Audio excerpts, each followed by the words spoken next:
Morning mistake good morning మేడంకి కాళ్ళ నొప్పులకు మందులు ఇవ్వడం జరిగింది. మేడం కాళ్ళ నొప్పులకు మందులు ఇచ్చిందా? ఎట్లా అనిపిస్తుంది? ఇప్పుడు బాగా అనిపిస్తుంది. ఎప్పటి నుంచి ఉన్నది? 10 ఏళ్ళ సంది ఉన్నది.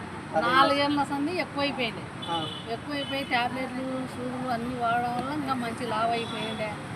గుండె ప్రాబ్లం, కిడ్నీల ప్రాబ్లం, లివర్ ప్రాబ్లం ఈ ట్యాబ్లెట్లు వాడినాక తగ్గినాయి.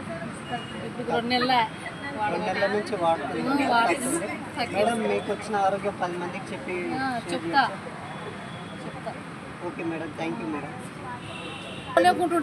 ఇంకా మేడం మంచం నుంచి లేవలేని పరిస్థితి, గోడలు పట్టుకొని కూడా నడిచిన 10 ఏళ్ళ నుంచి ఉన్న కాళ్ళ నొప్పులు విపరీతమైన పెయిన్స్ ఉండేదంట. ఇప్పుడు జస్ట్ వాడుకోవడం వల్ల చాలా లావు నీరు చాలా లావు ఉండే, మెట్లు కూడా ఎక్కలేని పరిస్థితి ఉండే. అట్లాంటి పొజిషన్ నుంచి విస్టే ప్రోడక్ట్స్ ఫుడ్ సప్లిమెంట్స్ వాడు